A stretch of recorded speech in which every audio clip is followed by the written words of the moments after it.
And welcome to the Android Police Podcast. I'm Jules Wong. I'm Cody Toombs. And I'm Corbin Davenport. And we're all out of order. I know. You're out of order. I'm out of order. Jules just went for it. Yeah, because I felt like there was, we're 12 minutes into this whole thing, and we have a whole bunch of enchiladas to eat through, so why not? You might. I wish I had some, honestly. I gotta admit, I'm not an enchilada fan. Burritos, quesadillas, I'm totally good with these. You know what? We can even come up with some of those weird, like, made-up things that Taco Bell has. Some of those aren't terrible ideas. Cody, you saying quesadillas is like the closest I've heard you to like a southern accent. You want some quesadillas? Hey, Napoleon, make yourself a dang quesadilla. So how about Huawei quesadilla? I'm sorry. Jules. Tell your true story and then we can go into it, because I want to distract from this as much as possible, because I don't really give a darn. Ooh. Jules, are harsh words. Language for the Huawei. So what? It can do 8,000 FIPS. It's great. Anyway, so today Huawei made their announcement for the Mate 30 and Mate 30 Pro. And well, you know what? They're big phones. Like, seriously. They're big phones. They're Huawei's new flagships. They've got all the specs. They've got, I believe, Huawei's first processor with an integrated 5G modem. Obviously, very high quality and powerful cameras, because that's Huawei's MO these days. But the main reason this is in the news is that this is the first Huawei phone to launch without Google services of any kind. Android 10, but without Google services. And I believe the CEO was very adamant that you can't sideload that crap onto the phone. You have to deal with Amazon if you're out in the West and really have to buy a Huawei phone for some reason, or with its own in-house cooked stuff, which is that's a pleasant time too. And when he said you can't do this, what he really means is he asked one of the developers to tell him, to confide in him that you can't, just so he can say it. And after that, someone will get it working within like. The Department of Commerce won't get after you for that. I'm sure someone on XDA will have it running in about 3 hours. Someone from that like funky club or whatever the heck. Actually, in all honesty, it's probably going to forget 3 hours. It's probably going to be like, seriously, not even kidding, probably like 8 minutes. I'd be genuinely surprised if they did not have this working almost as soon as they have it. Yeah, they left. They left Bavaria, and then I just got it, and now I can do whatever I want. And I believe I saw someone reported that Huawei is thinking about reevaluating its block against unlocking bootloaders. So if that's the case, then anyone who's serious about getting a fully Google working phone can flash ROMs to their heart's content. Obviously, that kind of puts it in the same category as like an Amazon Fire tablet, where if you have to modify the device out of the box, I'm not sure how compelling that would be for 90% of people, if that. But, it's an option. There's already plenty of people in our comments who are like, hey, if I can get the Play Store on this, I'd be all over it. I mean, really, yes, that's an issue for the type of person who's walking into a carrier store, buying a phone, and that's just how they get their phones. They're probably, no offense to anyone that does this, but statistically speaking, these are the people who mostly don't sideload a whole lot. They don't go hacking around their phones a whole lot. But, if you order your phone, or at least walk into the store knowing exactly what you're going to get long before you're in there, then, it might be a little bit up your alley. Anyway, do you think we have to talk about the compulsory thing, which is the cameras? Because that seems like the biggest Well, I was going to say It is yes. the biggest. It's physically the biggest. Well, the one thing I don't like is that the regular Mate 30 is actually bigger than the Mate 30 Pro, and there is no justifiable reason to see that happen. But It's okay, fine. whatever, whatever. So So there's. Oh, for go the ahead. I was just gonna say, for the people listening that don't bother to click all the links I spend time putting in the show notes, if you just imagine the back of one of Microsoft's Lumia phones, like the Lumia 1020, the back of this phone basically looks like that. It's got a giant camera ring on the back with lots of sensors in it. So And we can go through the list. There's a 40 megapixel main kind of thing, another 40 megapixel thing that's called the Cine camera that can do 4K at 60 frames a second, ISO 51,200, and then we got that 7,680 frames per second ultra slow motion 720p thing going on there, which is, I mean, props to them for being able to extract that much. In time, that much mechanics to do that kind of thing. I'm not sure exactly how that translates out. I mean, if I had actually watched a hands-on video, I could probably see how long this lasted, because already with the 960 frames per second stuff, it's only maybe a quarter second or half a second or something like that, and that's at mhm. 1080p. I mean, given that, but yeah, interesting to see how this goes out in real life. Yep. And then Yeah, we And have a they're couple of also packing 16. in an ultra wide and a telephoto lens, though both of those are lower quality. mhm. Or sorry, lower resolution. I shouldn't Yeah, say lower quality. And then cruddy 16 megapixels and 8 mega. Who? We're dealing in the 40s, man. Come on. yeah. And then naturally there is a selfie camera, but it's a single 32 megapixel selfie camera. They do have a 3D depth sensor and a gesture sensor. So um you I did this I did not see. Did this say it was going to have face unlock? I'm assuming it Yeah, probably it's will. got gesture stuff too, so of course it would have face unlock. Yep, face unlock. Okay, so yeah, Yeah. it's pretty much they're packing in the whole lineup of things. Yeah. And, it's a crying shame that this doesn't have Google services, because it means this is going to be a very hard sell to anyone in the West.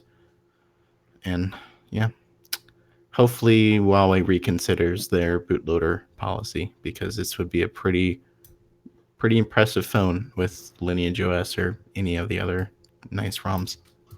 They still make the bulk of their sales in China, but other than that, I Right. think um, it's Western Europe that's like the largest share of the rest of that. So in order for all this to happen, and Richard, the whole company seems to love freaking European stylings. Their whole headquarters in Dongguan is just like has a metro system and artistic Mhm. baroque. And to see this happen, the juxtaposition of the deprival of Google services, the main reason why you would want an Android phone. Ugh, that is a crying shame. Yeah, so Yeah. also this is set to launch at 800 euros, which in US dollars, for since a good portion of our audience is US based, that would come out to somewhere in the neighborhood of, say, probably between either 850 or $900 if it launched here. Uh which that falls right in line with where all the flagships are, and this is definitely packing all the full flagship price or flagship value. Sorry, and notably that's for the regular. The pro version would be 1100 euros, so I'm guessing probably a little over 1200 for US. Um, It's and then they interesting are, how they've decided on that. Like they're a step above Apple, because we saw how it went this year in terms of the mainline iPhone release, and of course, I think those two are pretty much the biggest rivals to each other at this point, or at least Huawei thinks so. And seeing that iPhone 11 go down to $699 instead of going up to $800, like that. I don't think Huawei was particularly looking out for that. And then match it up with the Pro side, 1,100 euros, 1,200 euros for the 5G version. Um, Again, that's it. It's another step up from the the 11 Pro and 11 Pro Max. Great name. So, Yeah. really quickly regarding the 5G, I may be wrong, but I'm pretty sure that this was only going to be 5G in it, probably 5G in China or maybe parts of Europe, right? Because I mean, realistically, there's no way they're fitting in all the different millimeter wave technologies that the US has. I mean, it's just about time that we, started seeing modems support both sub-6 and millimeter wave at the same time, or at least somewhat Maybe, concurrently. but man, it feels early. It feels really early to be packing all of that into a single phone. I'm going to try and see what, because the Cure 990, all right, so, I mean, it's the first integrated 5G chipset, but I think you would be on the right track in terms of feeling like it'd be a little bit overbearing if they had to do. Okay, so it's also the first full frequency 5G SoC, non-standalone and standalone architectures, as well as all both sub-6 and 4 sub-6 bands, but not millimeter wave. Huh. Okay, that's interesting. Okay, so they're going to cover a good chunk of the world, but they're not going to cover us. I believe. I don't know. I'm not super like tuned in on every detail of 5G, so I could be mistaken on this. Anyway, point is, Sprint's going to have its first 5G Huawei phone soon. That's great. oh man, you know what? The fact that you said that just almost makes me want to reorganize our topic set to grab that one from near the end, but we're not going to do that. In the meantime, though, you know what we are going to talk about? If you enjoy the show, please consider subscribing to the Android Police Twitch channel. As a subscriber, you would get access to the infamous Rhine emoji, also extra entries in our site giveaways, and our eternal gratitude, or actually just our gratitude for the month. If you do subscribe using Amazon Prime, or sorry, Twitch Prime, the subscription goes for 1 month. You do need to re-update that. But the beauty is, if you're an Amazon Prime subscriber, you actually get that subscription for free. So it's not going to cost you anything, but you can help us out. And of course, we don't shy away from accepting bits or any other paid subscription as well. Because you know what? If you love us, we'll accept it. We really do. And am I forgetting something, or did I just blow through it that quickly? I think that's it. I mean, if you want to look for the instructions, there Yeah, on our stream, I got our too many channel different things page. open.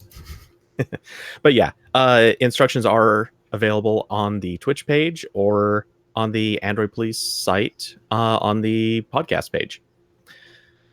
So moving on, let's see. Let's talk about Google Pixel watches. So this decision to cut Pixel watches from the whole scheme was made in the upcoming now before the 2016 design cycle, or like just in time for the 2016 Pixel launch, because I'm confused. I'm a little confused about the definition. It was this report from Business Insider basically said that in Google originally planned to launch what were going to be called Google Watches or Pixel Watches in their 2016 hardware event. So they would have launched alongside the first generation of Pixel phones, but they were canceled because Google's head of hardware, which is Rick Osterloh, he's still there at Google, of course. He wasn't really a big fan. There were a lot of hardware and software issues that probably were just symptoms of what Wear OS was like at the time, and still sort of is in a few different ways.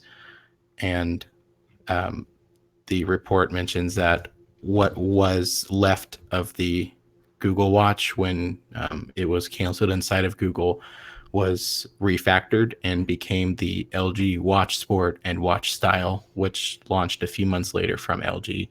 And the Watch Style was kind of famous for having very short battery life, and the Watch Sport was an enormous monster that Cody is going to show us. Yes, there it is. Well, that's a chunkster. That's a chunk of a watch. Well, way to throw your manufacturing partner under the bus, especially after the great job that they did with the Nexus 5X the year before. Well, Google kept them around for the Pixel 2, so I guess they didn't offend LG too much.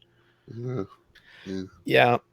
In all fairness, I don't blame them for making the decision that they did. We had seen rumors about this. Right. We had seen rumors about these watches for months. We had heard mostly about the style, if I remember, but there were always rumors about a sport-focused watch, or at least like the all-encompassing watch that was going to have everything in it.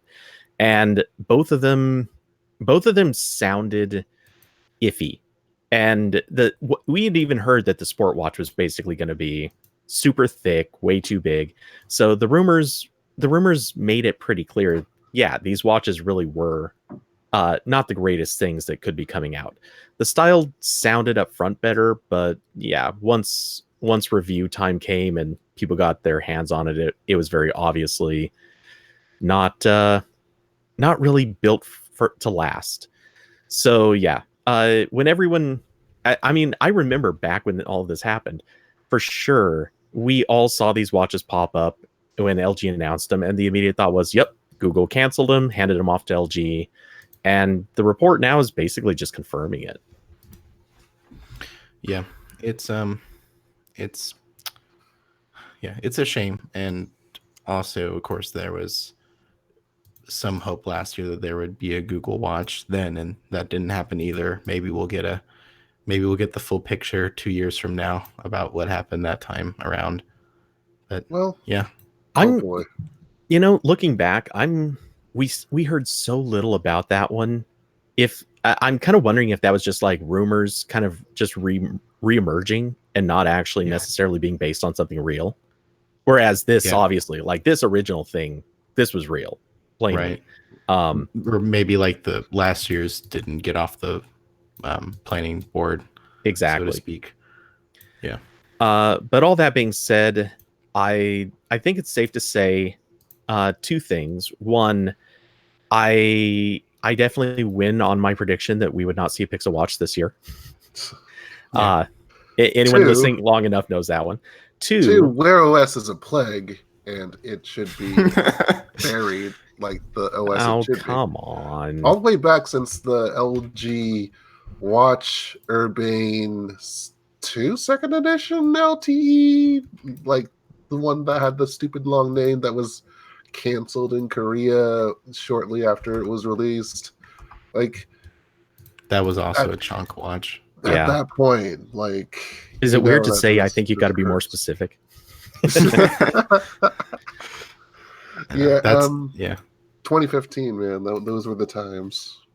But yeah, the thing is, this is all like, again, this is confirming old news, or old theories and expectations. The funny thing is, there's also newer theories, newer expectations, all based on something that we actually know is true. Google paid about $40 million to Fossil. We've talked about this on the podcast previously. And at the time, no one really knew what it was for. Well, now a report is basically saying, yeah, that was for something called hybrid watch technology, and also the engineering team mostly responsible for developing that technology. Yeah. So they pulled another HTC. Kind of, yeah. That's fair. I did almost want to put a comparison to HTC in this post, but I couldn't make it fit well. But Yeah, so it turns out, at least according to this report, that the mystery smartwatch technology that Google purchased was something left over from when Fossil bought Misfit in 2015.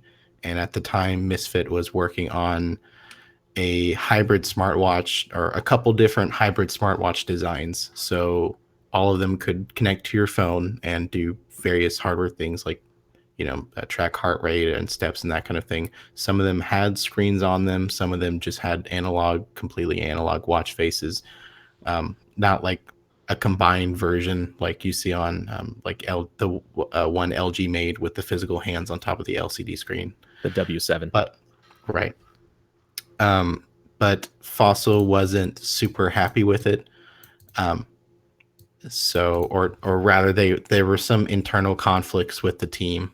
Like the former Misfit team wanted to be a little bit more adventurous, and not all in good ways. There was one specific instance the report mentioned where the engineers brought up the idea of having like some kind of subscription service for the watches, and Fossil said a hard no on that. So that's probably for the better. But yeah, so basically Google bought the former Misfit engineers that were working on this hybrid smartwatch, as well as a license to use the technology that was developed under Misfit or Fossil. So it's possible Google might make a hybrid smartwatch at some point. It's also possible, perhaps even more so, that Google just wanted the talent that made that and would put them to use on other products. So yeah, it's mystery has been solved about what Google spent $40 million on, and it's probably just to get the engineers that made something that might never see the light of day, but they'll be reassigned to something else. Well, Doesn't Goo- at a doesn't bare Google have minimum, like though, this does 230,000 people now? uh, at a bare minimum, this does show that they aren't giving up. So Google is Yeah. still going to do a wearables in some fashion, whether or not it's going to be something that they produce themselves. I guess in theory, there might be possibly like a Google developing thing, and they're going to then license it out or release it to everyone else. All of those things obviously aren't really clear. We'll find out more as the future gets closer. But hey, Google isn't giving up on wearables. That's kind of the big key thing. And man, I gotta stop saying the company's name because I'm waking up my phones left and right. If we say Google's working on wearables enough, maybe it'll actually be true. A little bit of wishful Where thinking on all of our Google? parts. Hey G, finish your wearable. Yeah. Well, Where's my Google Fossil's Watch? Fossil's finishing its wearables. It's still churn them out like bread and butter pickles from, I don't know, anyone that makes bread and butter pickles. Because we have the Collider hybrid smartwatch. Good use of e-ink here because, yeah, you got an analog clock face, and then you got a very energy efficient screen that, you wouldn't really need updating all the time. Yeah. Thanks to freaking, what was it, Pebble? Yeah, Yeah, Pebble. that was a great time. So So this is probably this is definitely the most interesting Fossil wearable we've seen in a while, because obviously all of their smartwatches have just been regular, digital screens with running Wear OS. But some images were published somewhere. I'm not quite sure where originally, but several sites picked it up and rehosted some of the content. The images are for a smartwatch again, called the Collider, and it has analog hands on top of a e-ink screen. The e-ink screen, it looks a lot like Wear OS. We're not quite sure if it is or not. There's never been a Wear OS watch with an e-ink screen, so it could go either way. But it does look like it has the same sort of like the home screen widgets that Wear OS has. They're called complications, but they're kind of widgets. And it also shows notifications that come in, and there's some kind of heart tracking. So I, I assume this is related to the hybrid smartwatch stuff that Fossil was developing. It might be unrelated as well, but that'd be my assumption. And we don't really know when or if this is coming out. Maybe this is something Fossil gave up on when they sent all the engineers over to Google. But it's definitely interesting. I hope it does come out because, I mean, like Jules said, we haven't really had an e-ink watch since Pebble died, and it'd be nice to get an option in that category again. This Yeah. is not apparently Diana, which was the original hybrid design that got sent away to Google for the $40 million. Gotcha. I don't know. Diana sounds like a better name than Collider. Who knows? Well, Diana was the code name just internally, though. Yeah, I want to. Yeah, I mean, like I said, this could be either. It is very coincidental that Fossil was working on hybrid smartwatches, and here's a hybrid smartwatch. So Yep. Though this does have, at least in these images, it does have the one big complaint everyone had about the W7, which is there's still hands in the way, which clearly they really just need to work out that design issue before anything else, because as much as it didn't bother me, it clearly bothered a lot of people. Yeah. Well, yeah. Again, it's so hard to tell because there's only like 3 screenshots. There's a Maybe thing the called UI is tweaked around. clear acrylic, and then you have the arms all up until the tips, and then that's when you can use something else. Just a little tip for you watchmakers that want to do a little hybrid thing going on. Please make the hands invisible when I need them, please. I've actually had this other idea kicking around for a good long while.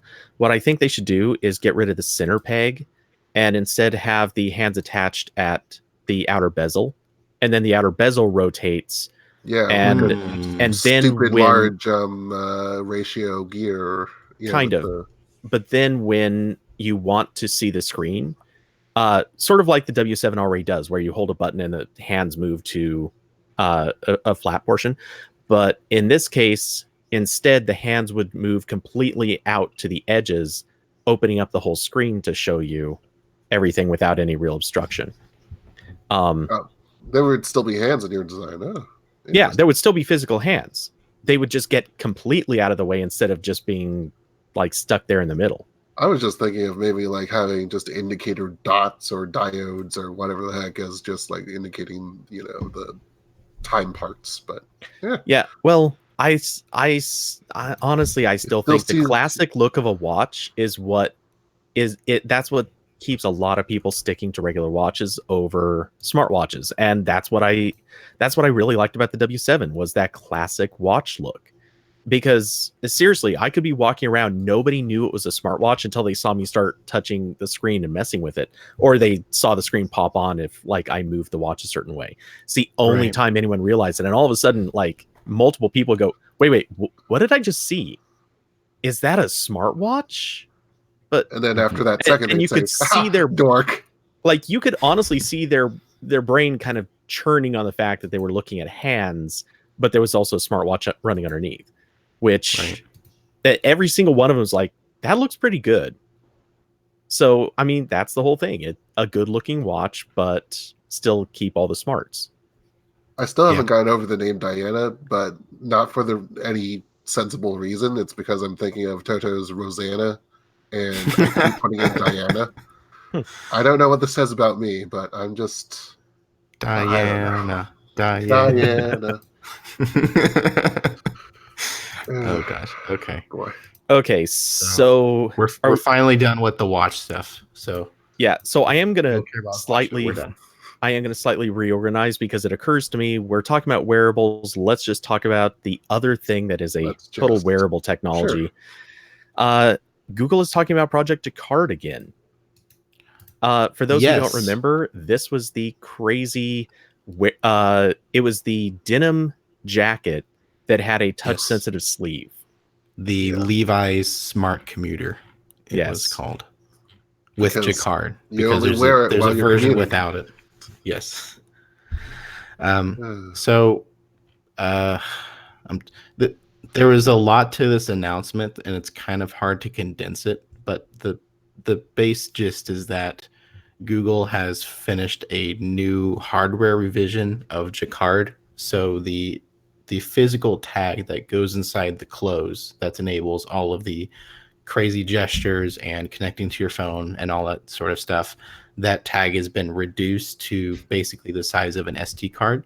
so So now it it can won't be go and easy for those store associates to like clip it off and accidentally take away the functionality of yes, it. No, I'm kidding. yeah, But Well, yeah, no, in yeah, all seriousness, the original Jacquard jacket, holy crap, that tag that was yeah. there, it really wasn't like all that different from a from like a security tag in size yeah. and It was awkwardness. big. Yeah. It was big. It was like a flash drive that was Yeah. just permanently embedded in your arm.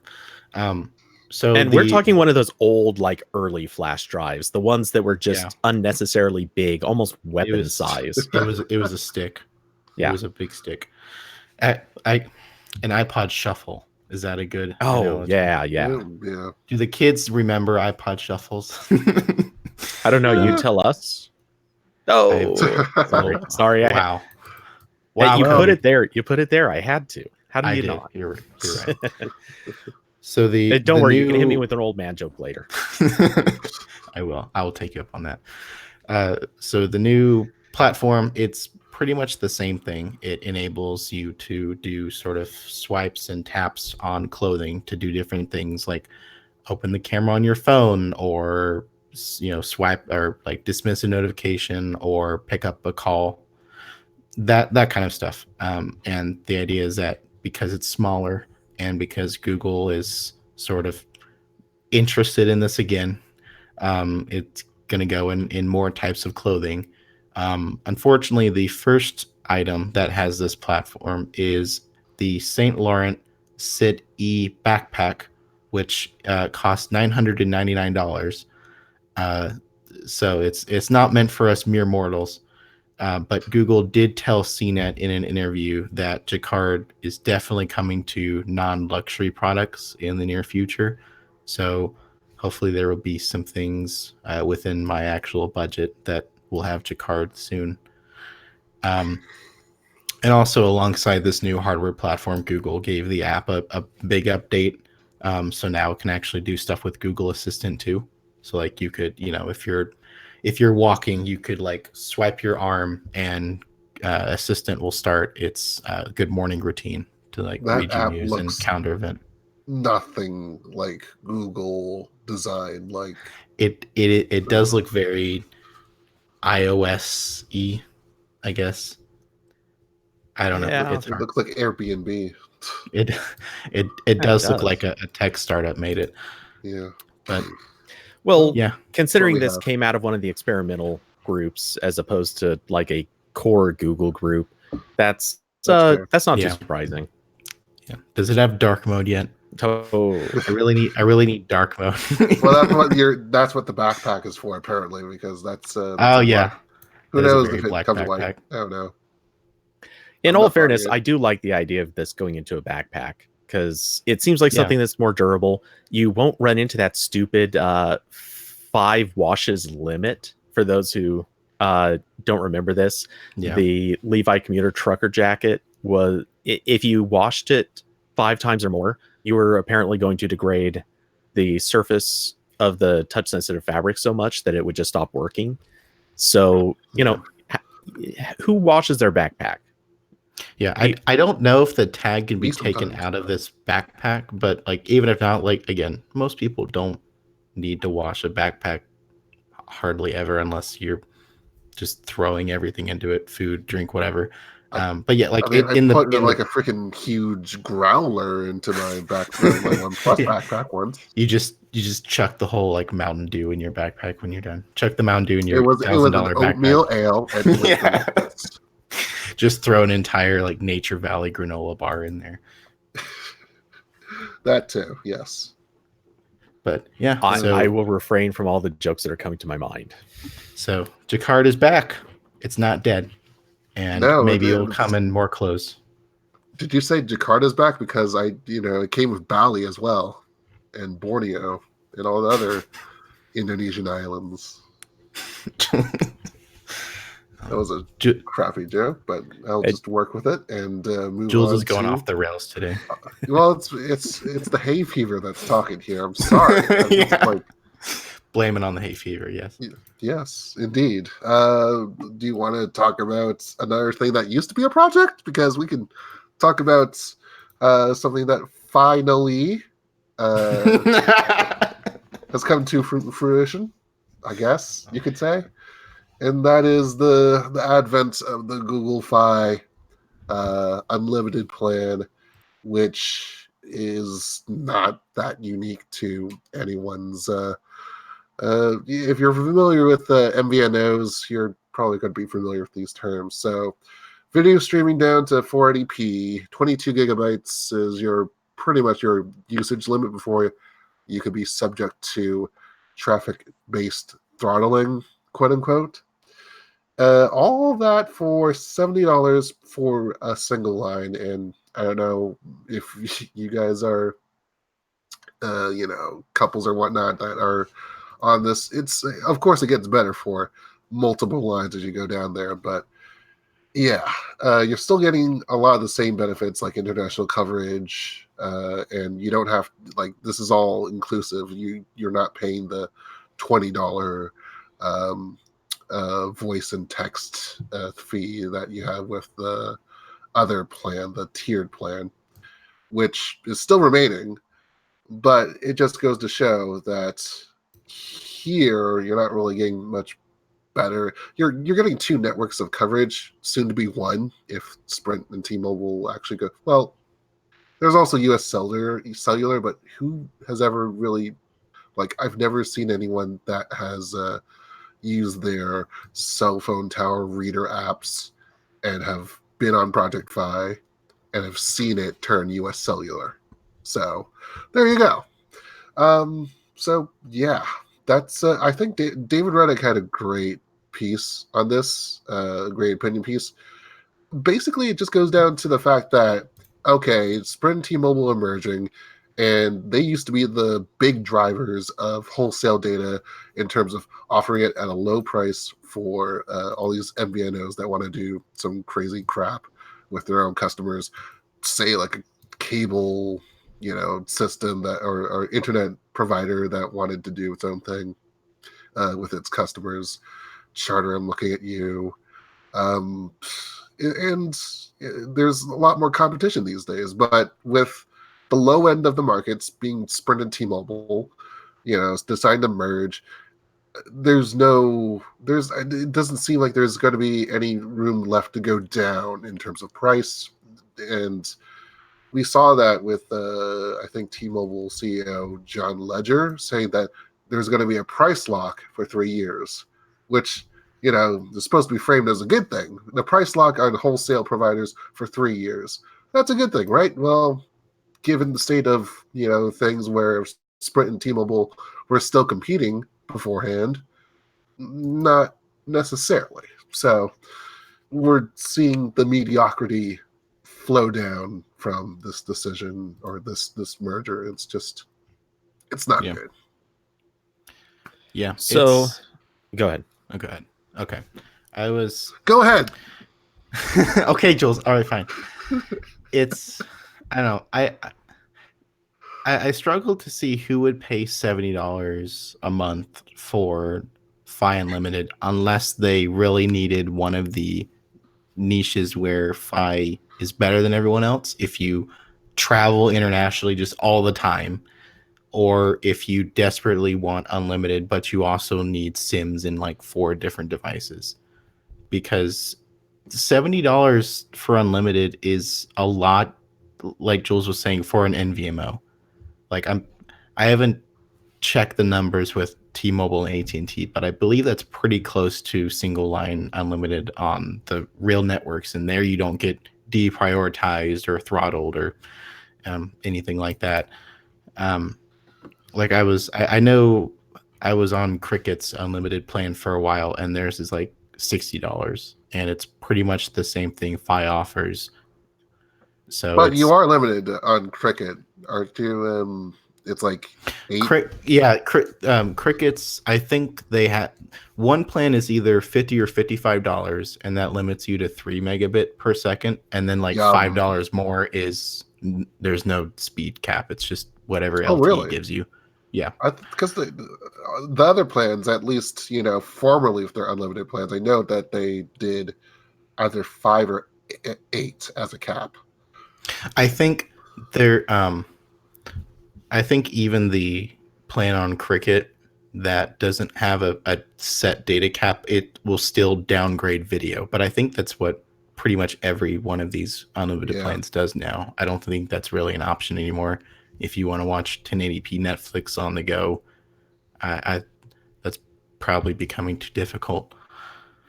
And then you have Visible, which is Verizon's new thing, and they're doing. I don't know what they're doing these days Yeah, because they're it's one moment it's like, hey, we're going to go unlimited speed, and then the next minute it's like, okay, new customers are back on the 5 megabit limit or something.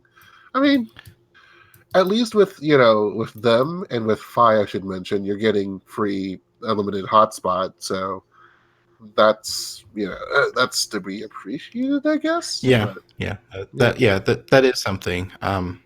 But still, $70 again. It's a lot for an NVMO, especially when again, like Jules was saying, one of Fi's main strengths has become weaker over the years. Now that T-Mobile and Sprint are merging, you're down to just the combined. Again, talking in the next few years because this combining network thing is going to take a while, but eventually Fi is just going to be T-Mobile network plus US Cellular when you're in the sparse parts of the country that maybe T-Mobile doesn't cover super well. So I don't know. It's sad seeing. I wish Google would try to be a little bit more competitive here, It's the but they only MVNO have apocalypse yeah now. they only have so much leverage when they don't own any of the infrastructure themselves. Yeah, Um, I will give them credit for this. I don't know if this is really credit worthy per se, but I I think it's at least worth noting. Uh, they're not killing off any old plans. So they're adding unlimited for people that want it for whatever reason they may want it. And everything that was already there, it's still staying, which is kind of yeah, important. yeah. So all the people that find Fi a really good deal because they hardly use any cellular data, they can keep on trucking. Yep. I think it's going to So make more sense for people who live on the border or live, just travel a lot more, yeah, which I if you think travel a in our lot or you want to tether a lot or if you need multiple sims, well Fi's in always our been good at current that. political environment, I feel like that's going to be a lot of people. So maybe they're taking advantage of some underlying, population trend we're not looking at. I don't know. Well, and I will throw You in can another say everyone's going to Canada, Jules. It's fine. kind of fair. I will throw in another use case that at least applies, obviously not to everyone, but at least it does to me. I have one phone with AT&T. That's my main phone. That's where I do most of my stuff. And then I have a second phone, which is my Fi phone. And that's for any of the rare cases where AT&T doesn't cover. It's a secondary phone in case something happens to the primary, so on and so forth. Basically, if you ever need an extra line and you don't want it to be with your primary carrier, Fi is basically $20 a month. It's also an interesting thing to own a Pixel phone and see it interact with Fi and its carrier side features. I feel like that's another thing that I think Yeah, is overvalued, but okay, yeah. it's When there. I was on Five for a while, and one of the nice things again, like not something 90% of people would care about, but I did appreciate that I could just pop one of my 3 data sims in whatever phone I was reviewing, and I didn't have to mess with my current phone. I could just pop in the spare sim and just go about my day, and I'd still get full functionality. But Mhm. yeah, so that's fine. Indeed. And if you happen to be a Fi subscriber, then you can wait, or then you can look forward to October 15th, when Google will be announcing the next phone that is going to be a popular choice on Fi. I mean, they can just wait. Now that too, but I'm just saying, Google's going to be announcing the Pixel 4 and a whole bunch of other hardware coming in. It'll be just about 1 month. This is ridiculous. They have the freaking live stream set up, weeks in advance. Why? Yeah, so people have the link.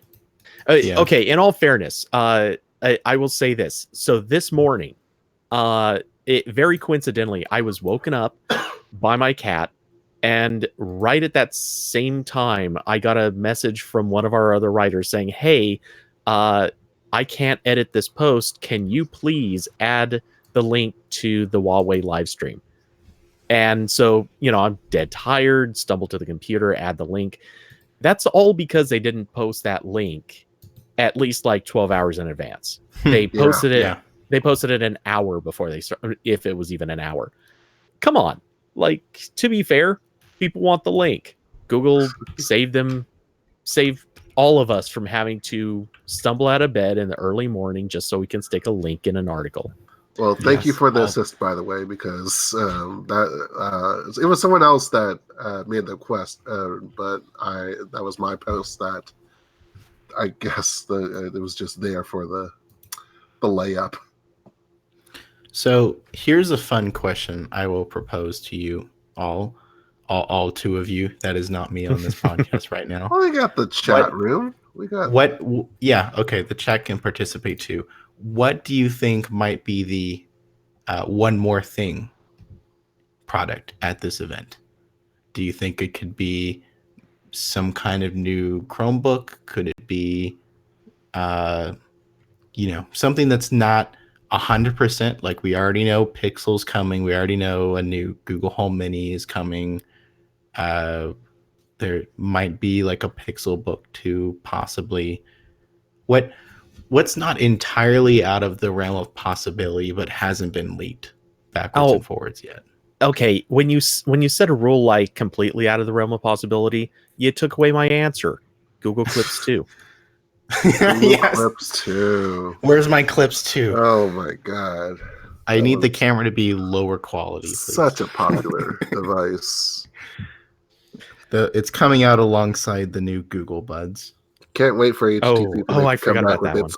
With that, what was it, the Re-Eye or something, whatever that Hey, was. the Re was a better idea than Clips. Was that the Periscope? The Periscope one. Yeah. Well, shaped like a periscope. It was like kind of like an action camera, but not really an action camera. That was kind of neat. It was a better idea. A stroller. Yeah. It was for moms' strollers, apparently. That was like the little diagram that they had. Jan Solo said Nexus Q2. Yeah, I mean, still holding out hope for some kind of first-party Android. We are on Android Q.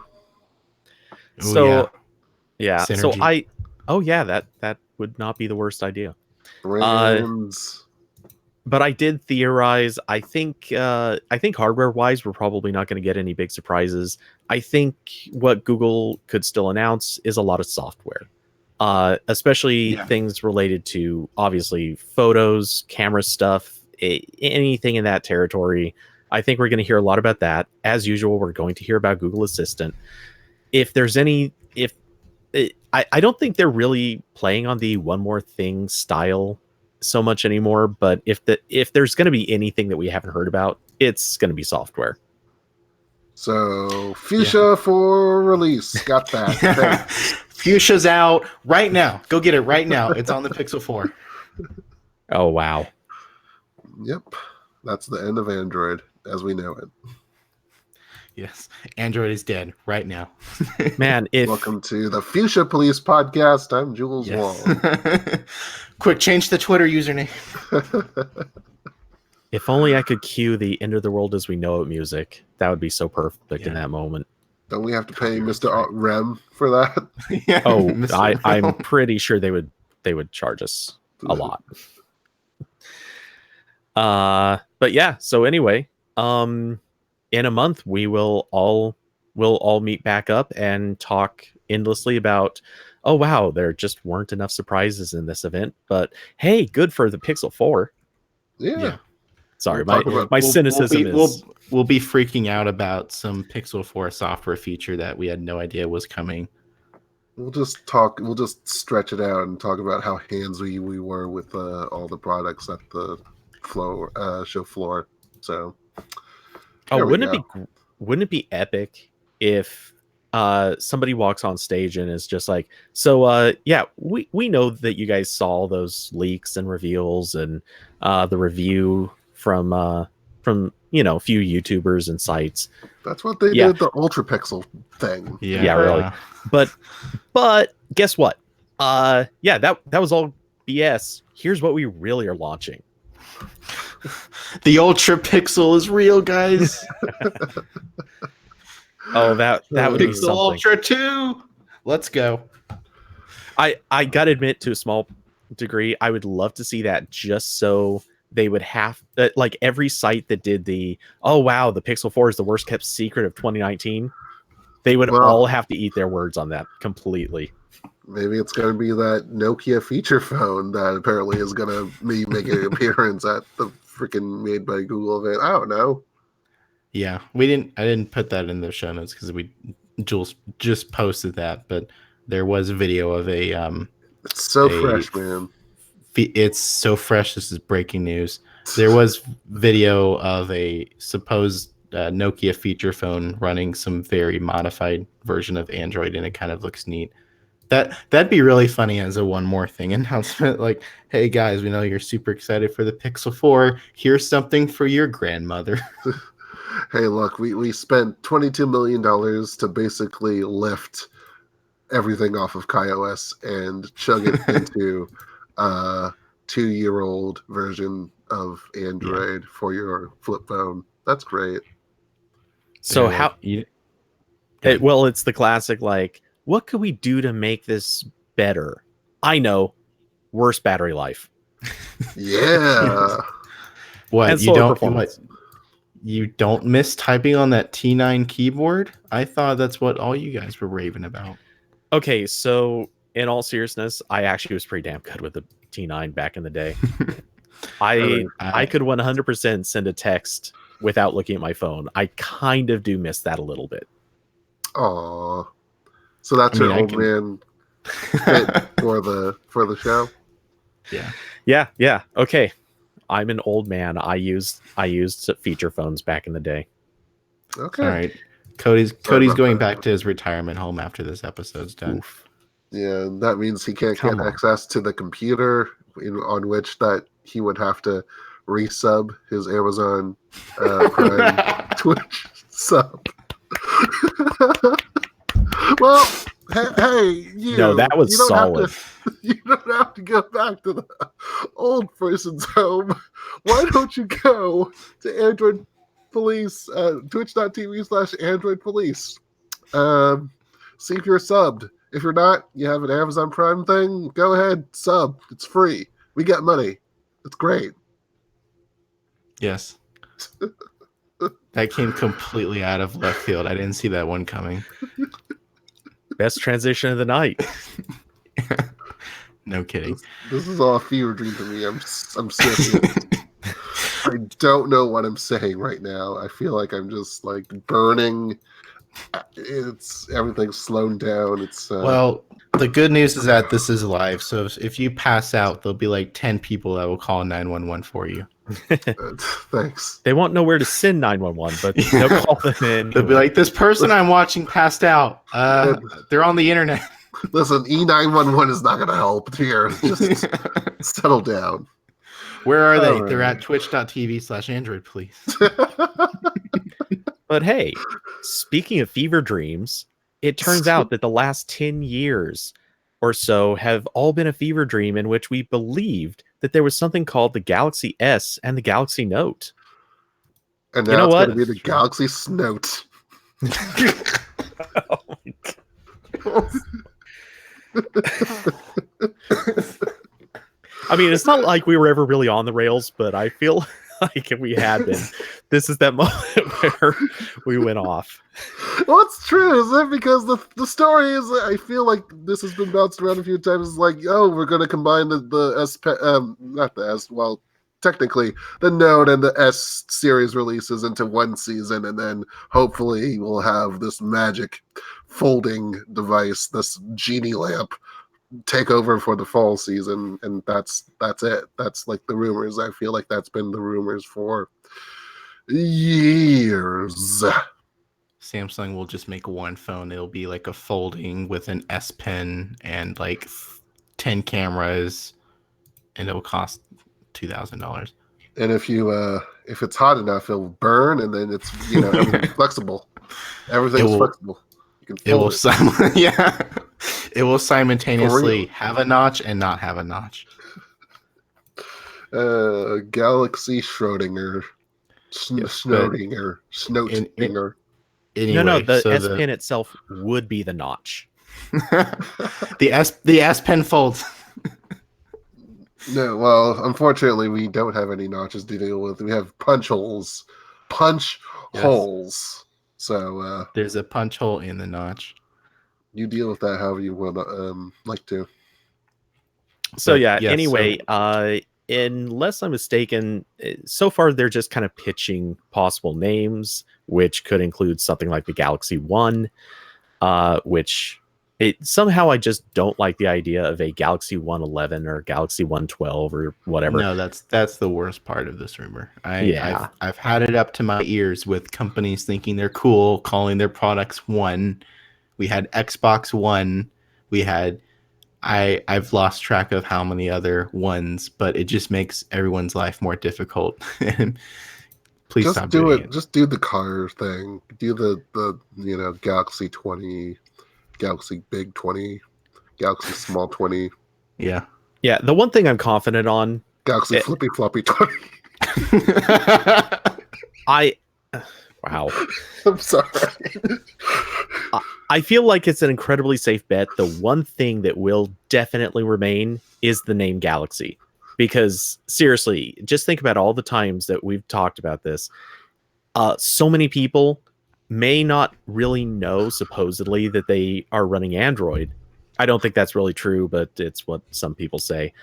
But man, anytime you ask somebody, you have like a 50% chance of them saying, "Oh, I have a Galaxy." Yeah. That name's never going away. Like Samsung's even putting the Galaxy name on stuff that isn't Android now. Like the Galaxy watches, but they even have like the Galaxy tablet that's like just a Windows 10 Surface type deal. You don't have to carry on the Tizen name. You can just do Galaxy OS. That's like fucking why aren't That's actually a good it? idea. Yeah, that's some synergy I'm sorry I swore. That's yes, out of all the things Jules has done tonight, he's sorry about himself swearing. He's not sorry about the Galaxy Flippy-Floppy. Oh dear. I need more water in this room. I need vodka. I need some vodka sauce, a real good vodka sauce, because I'm hungry too.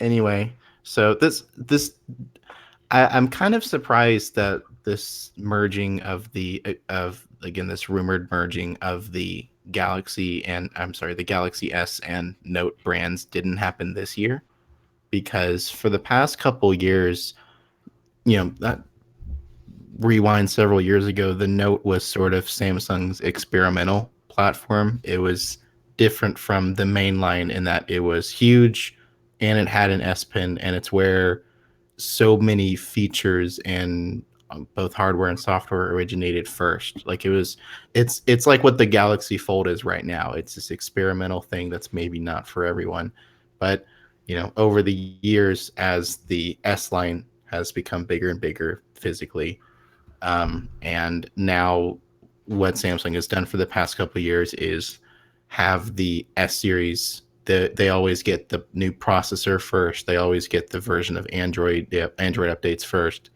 So now the Note is it's just a slightly bigger S phone with a stylus, and the only other differences are software features that are just locked to the Note for really no important reason. And we already know a lot of the Note 10 software features will come to the S phones eventually.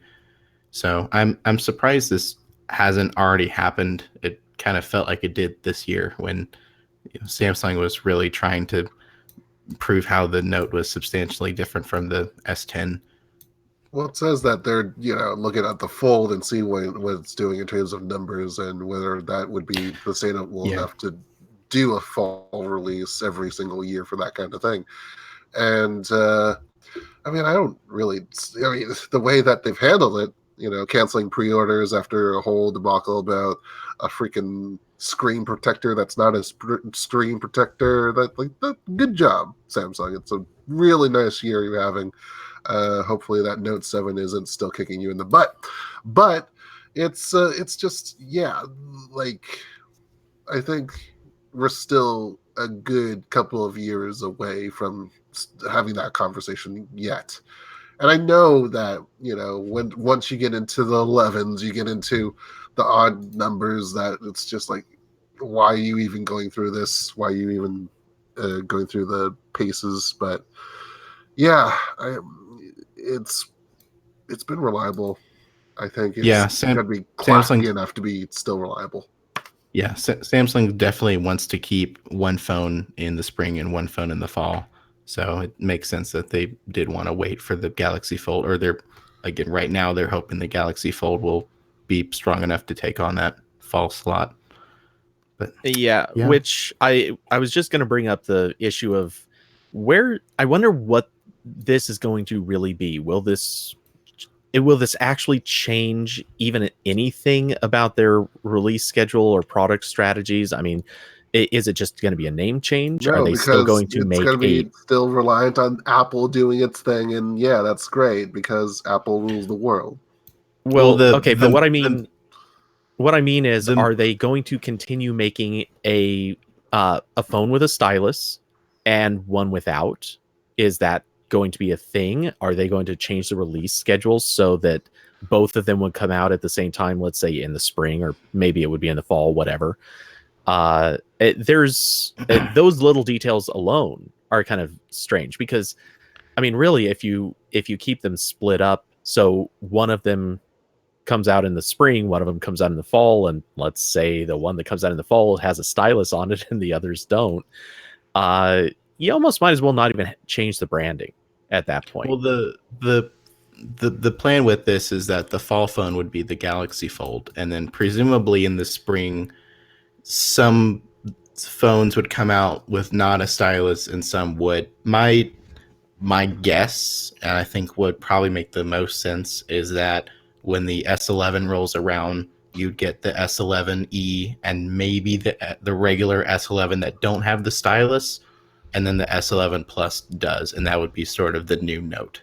That would be my guess. I don't know if maybe they'll put the stylus in both the regular and the Plus, or if they'll make like a Galaxy S, Pro that has the stylus, and that's just a rebranded Note, basically. I again, I yeah, think all Samsung's spring flagships should just have S Pens. I mean, you yeah, got a dedicated assembly line for all the flagships for certain seasons, or like what I don't know actually yeah. how. Just put an S Pen in everything. Put an S Pen in the watches. Put an S Pen in the smart refrigerators. Just S Pen all the things, Oh, please. okay. Yes. If we're going that far, then yeah, Snout. The Galaxy Note coming 2020. Yeah. So also just to throw it in, if the Fold is actually to become the new fall release, I would love to see what Samsung sales figures look like. It will be the one time a year they will have this massive hump where the huge numbers right up there at the top when they release all the phones, and then it'll drift back down, and then all of a sudden in the fall it'll stay exactly the same and Yeah, just yeah. keep going. They'll be like the smallest hump ever, and that's it. The Yeah, smallest hump they'll ever. they'll they'll they'll do what LG does and just release slightly updated Galaxy phones throughout the year. Oh geez, yeah. It's the keys. LGs? Did you just say LGs? Yeah. I don't LG know. does. Okay. You know, Jules, LG. Jules, you need to go to bed. You're I having do. some allergic reaction to something. It's called Take Allegra. take take. Can we get through this? He, Can we get through Verizon? I Because was going to say he's having an allergic reaction to Verizon. He can feel it yeah, coming up. Yeah, I'm that scratching happens a myself lot. red, the same color as that check mark. It's like, oh my god, my chest has become the check mark.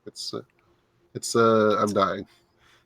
You can't, audio listeners, you really should be watching the video stream because right now Jules just took off his shirt and the Verizon logo is tattooed on his chest. Well, You can see it that right now. and the OnePlus logo because they share the same color red, Yeah. and so like I'm like all the welts are just like bumping up there, and somehow it's like Okay. all like in clean cut angles and corners, just like thanks Google. Oh my god. Okay, This is so going really off anyway, as any OnePlus fan obviously already knows, OnePlus phones have been making their way into U.S. carriers. the cuff. I'm sorry. I'm sorry. Jules just like swatted at his Google. There was a phone, and I just decided to take it off its pedestal and just whip it down on the floor. I'm sorry. That was too funny. Okay. So anyway, the gist of this rumor is that, right now the only carrier in the U.S. that sells OnePlus phones is T-Mobile, and we already know Sprint will be added to that sometime soon. But now Verizon is supposedly interested in selling the next OnePlus 5G phone. So supposedly they're mostly interested in selling the OnePlus 7T Pro 5G McLaren Edition, which is possibly the Wow. longest name for a smartphone since the Huawei Mate. Samsung Epic Touch 4G, whatever that one was that Yeah, everyone that makes was the fun of. Huawei ZenMate 2 4G LTE edition. That one too. That was old. It's getting TMI. ridiculous, but If you get anyway, confused so about what goes into a name, it's too long of a name. Yeah, it's going to be the OnePlus 670 Pro Max McLaren Edition Diablo 93 Prime subscription Tier 2 edition, which we should thank Diablo for, by the way. yes. So I somehow managed to fit that in. I don't think it actually fit, but all right. But yeah, so Verizon is getting onto the OnePlus train, and I don't really have any interest in OnePlus's 5G phones, but I'm always glad to see another company selling flagship phones on a major U.S. carrier because it's pretty much been just Samsung and Apple in the very high-end smartphone game as far as being sold inside carrier stores goes. So I'm glad to see OnePlus is still making inroads, and it'd be nice to, competition's always nice. It is. Yeah, It is. I do feel like we're only maybe a few more months away from hearing AT&T's joining the group. It seems like and AT&T was one of those companies that used to be jumping at every single possibility, and it's weird that they're now always kind of the last one to jump onto anything. Yeah. So Or they're jumping Maybe- on the wrong possibilities. They red of all things. Yeah, Come I was on. about to say the red. I think maybe they got burned on the red phone a little bit. who didn't get burned on that? Yeah, that's true. I say that while I totally still want to try out the new one when it eventually does get made. in 2025. Oh, if Well, that's a aggressive timeline. anyways, They're really rushing. So yeah, we're gonna see Verizon almost certainly carrying the OnePlus lineup going forward with that phone. I mean it's not a sure thing yet, but at this stage, where there's smoke, there's fire. This is definitely going to happen. Well, congratulations to both parties, I guess, for that upcoming announcement. But hey, we have a pretty good announcement, I guess, if you want to talk about the thing that the app that you're probably using to listen to us right now, unless you're watching us through Twitch, in which case, well, congratulations, you've subverted this whole story, but hey, we'll move on. Well, that doesn't Pocket mean they don't also Casts, use Pocket Cast themselves. probably, but I mean, if they wanted to re-listen to us rehash all these stories, that takes a good amount of masochism to do that, so that's something to be appreciated. Or they're Pocket just Cast, listening to shows that don't have people cool enough to live stream them like we do. Yeah. All those lame people that just upload the MP3 and call it a day. listen, Well, MP3s are, well, they're technically deprecated, but they are to be respected as the podcasting format, file format of choice. Getting those kilobits down so every anyway, second. Jules, tell us what happened with Pocket Cast. I've been trying, but I know. I keep cutting you off, but I mean, it's so it's time to fun. cut me loose. It's time to. So yes, Pocket Casts is doing the thing where it decides, hey, you know what? We shouldn't be charging an entry fee for this anymore. So instead of paying $3.99 for you Android users, you're paying nothing to get the pretty much nearly everything that you've come to enjoy about Pocket Casts.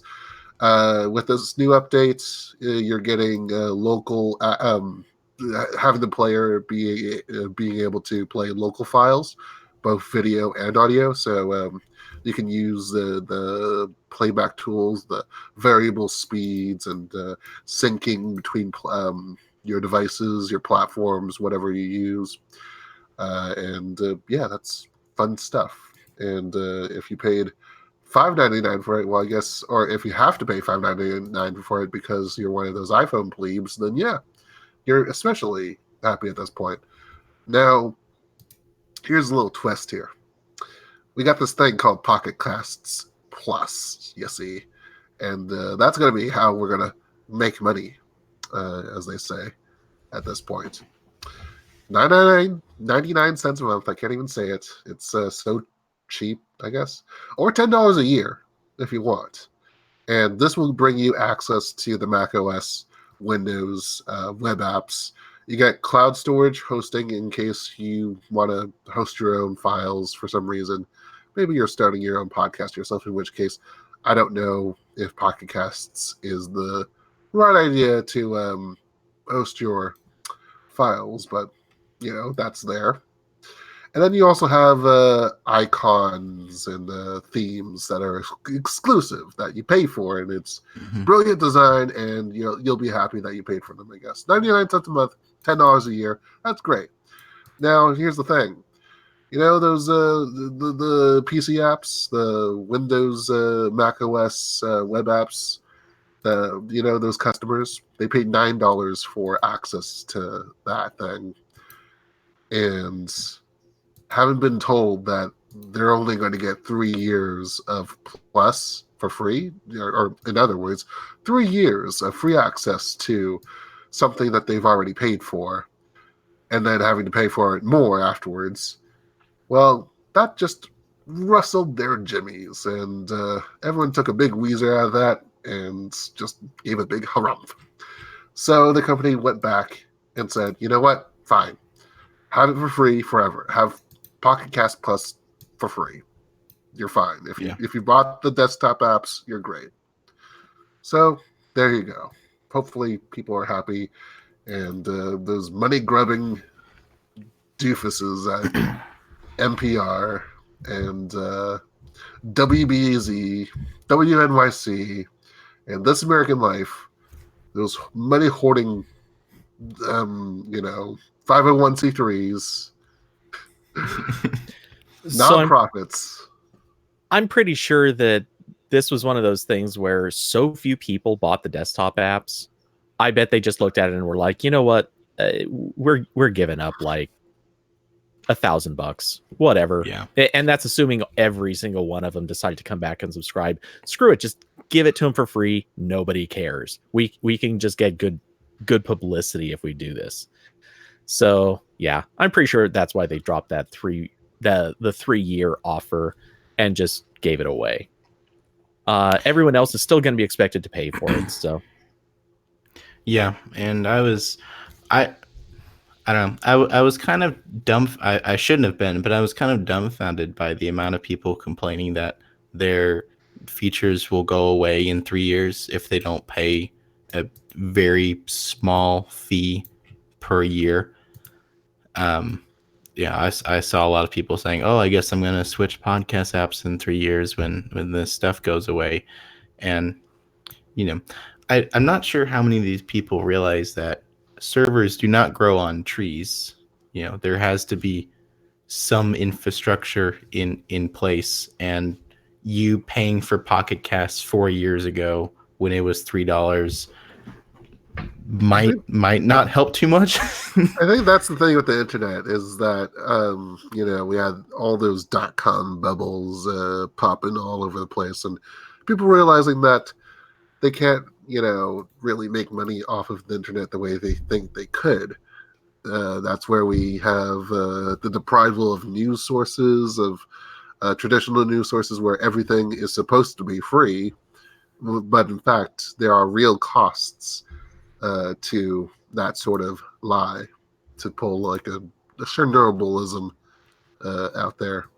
So yeah, it's everything costs money, and I think 99 cents a month, fair price. It's okay, really quick, just for clarity, the a lot of the features are not they're not going to be going away. You're still going to have cross-platform syncing. You're still going to have syncing. All of that stuff just comes that's with in the the app. free tier. That's the Yeah. free Right. tier. That's great. And aside from very specifically the theming in the apps, which is one of those things, to me, I see that, I always think, you know what, that should be a one-time payment to unlock it, but okay, whatever. But then That's just like access like to a the desktop freebie with apps, everything else. yeah, but access to the desktop apps, the cloud storage if you want to store stuff in the cloud, um, and they mention exclusive apps, which I don't know if that's separate from the desktop apps or if they're going to start launching something else in the Actually, future. now that you point that out, I think that might be my typo because I thought Oh, that okay. said icons instead of apps. Yeah, So now I yeah, have it to was edit it. icons. Yeah. Okay.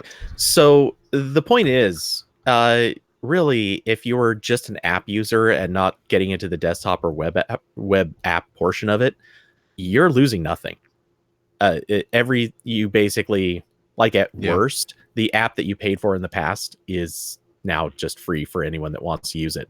And if I recall, I believe the company that owns this, um, they basically said, look, we're making so much with podcasts and the value of the podcast has gone up so much.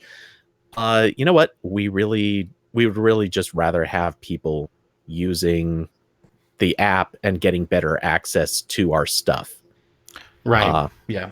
It's so it's this it's the same sort of logic about like why Amazon sells its tablets for so cheaply, because they can subsidize it with the content that they sell you through the app. Of course, it's a little bit different, but kind of the same yeah, concept.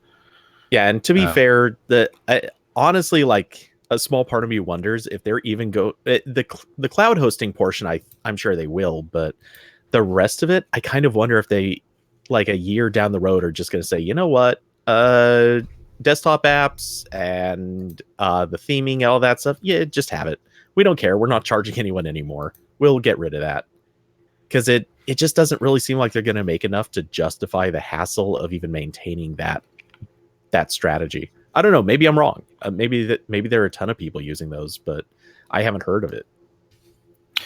yeah, I don't think anyone's gonna be. I've seen a couple apps, mostly on iOS, that some people like being able to change the icon between different choices, but I think the main draw with that option will be the desktop apps. And there's probably a good chunk of people that I know when Pocket Cast updated to the new design a couple months ago, one of the things they removed because they said it was too much of a technical overhead was the ability to open music files from your phone and play them in the Pocket Cast player And But everyone that's melted down. yeah, there was a lot of people freaking out about that. I didn't even know that was an option before then, but yeah, so but now that's in the regular app now, and for the people that want to be able to sync that across their devices, now there's the cloud option. So yeah, I think Pocket Cast probably handled the transition from free to freemium in probably the most elegant way I've ever seen. Because usually we hear lots of horror stories about apps that go from being paid to, the paid to becoming free, but half the app's features get pushed off to some very expensive monthly subscription, and that's not really the case here. Okay, You so still get this is interesting. Selwonk in our chat has moved to Podcast Addict, which I personally use. I'm thinking of experimenting with Pocket Cast myself now that it's gone free. There, I mean, it's we talk about the vocal 10% that always seem to churn up most of the activity that gets picked up, the sentiment, the outrage, and all that stuff. But you know, it's pretty easy to switch apps when the notion of you're gonna like you switch between devices long enough, often enough, you're gonna have to reload your RSS BS anyways. So it's, I think, a price that is pretty simple to pay. That to switch over. I don't know. yeah, there's still options if you don't like Pocket Casts. There's still plenty of other very excellent podcast players for Android. And Yeah, I confess I still want to make my own someday. But that's a lot of work, and I'm it too is. busy. And it's just been revealed that Google Podcasts has become the number one recommended podcast app by Android Police. Yeah, no. Yeah. That's such a garbage. Yeah, no It no is. disrespect to Google's team on that one, but yeah, no. Well, It's just I only based it's that on the transcription that we can always go oh back to. yeah. The transcription thing's a lot of fun though. Well, wait, weren't we making fun of what it thought my name was? Was that Corbin Corbin dabbing Davenport. port. Dabbingport? Yes. I love that transcription. That was Yeah. incredible. Hey, Pocket Cast developers, if you're listening, can you please add very poorly generated transcriptions to your app? We're pretty sure Google Voice would loan you their yeah. Yeah. Yeah. Google probably open sourced it at one point. They're like, we don't have any use for this. Here you go. Oh boy. God. Well, Anyway, on that note, thanks to everyone who's joined us tonight. And if you're listening to us later, how dare you? You should have just joined us live. But we appreciate you anyway. you should repent by going over to twitch.tv/Android Police and subbing. Mm-hmm. How about that? Please subscribe. Anyway, so thank you for listening and hanging out with us during the recording of this podcast. We will be back next week at the same time, hopefully not quite as delayed and late as we were tonight. And as usual, if you have the time, join us on Tuesday at 1:30 Pacific time, or good luck translating that to whatever your time zone is. And you can join us during our Q&A chat. Anyway, to everyone listening, good night. And sleep tight.